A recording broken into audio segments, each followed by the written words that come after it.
Hi everybody, it's Mission Man, and welcome to the Behind the Video on Already Obsolete. In the Behind the Song, I get into some of the deeper meaning behind the song, including the fact that there's a part where I talk about artificial intelligence will make a beat that we can't even dream of using virtual instruments we have not conceived.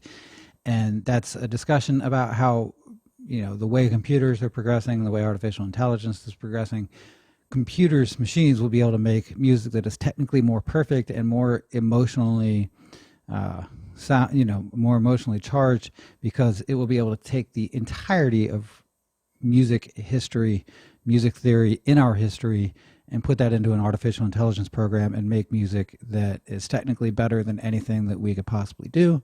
But it doesn't mean that it's better than what humans make, because music and art are inherently a reflection of humanity, and computers are not human and therefore can't truly make that reflection of humanity. It's a conversation I get into a little bit more in the Behind the Songs, so if you're interested in that aspect, definitely check out the Behind the Songs on Already Obsolete. But this is a video, and in short, the video is basically the evolution of both video games and music from a technology standpoint. So I start with, like the old school 8-bit Nintendo and work my way up to the iPad and PS3 and such. And for the music, I start with a record player and work my way up to streaming services. And the video really is just meant to be a really good time. And so I hope that that's what you take from it. And if you see me looking down at all, I'm actually playing it here on my laptop, but you will see it up on this screen. So I apologize if I'm not looking forward while I'm doing that. But this video starts off with the record player that I got from my grandma. It's this old, I think 1930s record player that is about 6 feet long and about 3 or 4 feet high, and has these speakers built into the actual cabinet, as well as a storage area for records below it. But I went ahead and wrote on a piece of paper the name of the song and my artist name, and then from the Music Arcade, because that's the album that it's on, which is this shirt here as well as the CD over there, and then put it on the actual record and put it in the record player to kind of start the video off that way.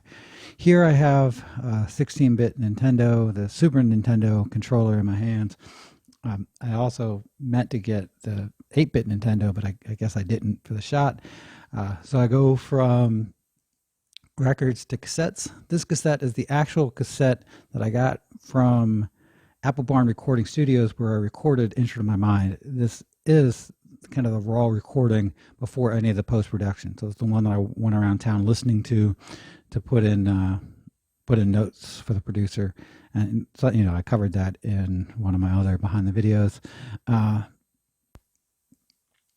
So, taking the cassette off the wall, it's actually mounted on the wall as part of my discography. And this cassette player here that I have to put it in, if you look closely, you'll see that it's not fully closed. And I gave up on trying to fully close it for that particular shot. I was just like, yeah, I'll just go with it.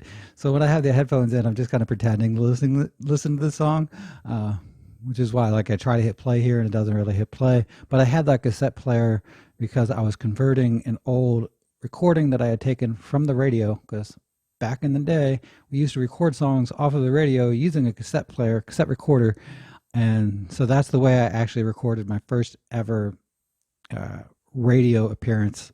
The first time I ever got airplay on a radio station was on 97X in Oxford, Ohio.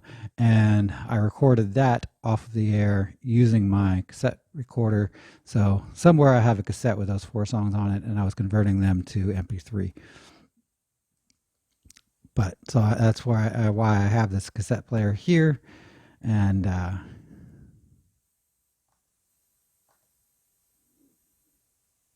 so that's why I was able to use it for the video.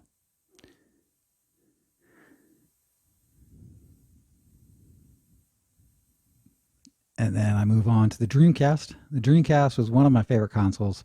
If you look here at the angle that I have that at pointing down, you can see the square where it had a unique memory card where you could plug the memory card in, and it also had a little visual display.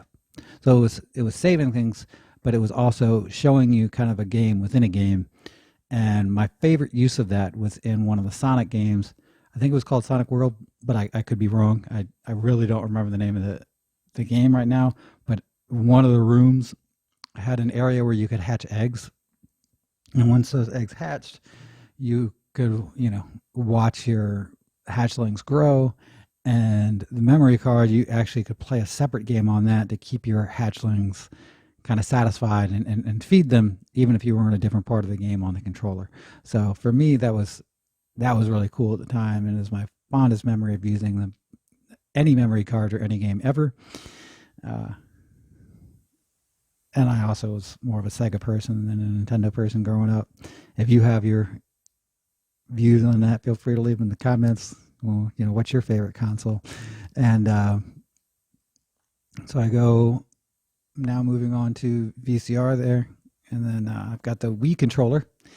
And the Wii was one of the first to allow you to actually have a steering wheel. The Dreamcast had a steering wheel, but it was this big thing. It was about the size of this laptop that you could actually set on a table or whatever, and then you would have the steering wheel itself. It didn't kind of neatly come apart the way that the Wii controller does for the steering wheel. But no matter what console you used, even if you used one of these old school 8-bit Nintendo ones, if you were playing a racing game, whenever you were turning, and this is almost everybody I've ever met, when they were turning, they would actually turn the controller itself, even though that had no effect on the game whatsoever. And then, of course, the Wii also allows you to do boxing and bowling and tennis, so you had kind of a Kinect type style to it. And you can just use it like a regular controller.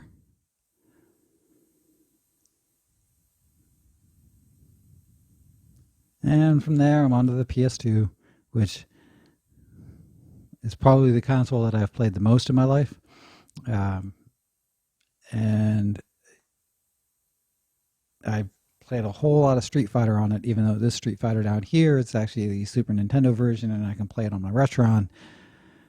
And then kind of the confluence here of not only do you have the evolution of video games and the evolution of music, but you have the evolution of them together here with the PS3, playing a burnt CD in the PS3 that could also be used to play DVDs or Blu-rays. And so that was a major upgrade for me at that point. And then, of course, you've got the iPad. Obviously, there are consoles that I'm missing along the way. I mean, there are so many consoles, but this kind of allows me to easily kind of go through the progression of them. And the main point is it doesn't really matter what console you grow up on, which one you use the most, so long as it brings you joy. That's what matters. And so I wanted everything in this video to kind of bring people joy, whether it's through nostalgia or just kind of learning about a system that maybe was too old for them to play. And then, of course, going from CDs to streaming services. This was also a way to, kind of subtly note in the video that my music is indeed available on Spotify and Apple Music. And so all you have to do is find it there. The name of the album is Music Arcade. And then, of course, we move on to virtual reality. And I'm really kind of excited to see what the future holds for video games. At one point, there will be a holosuite, like you see in Star Trek. I think there's a place out in Nevada somewhere that was close to doing that. I don't know if they actually opened or not.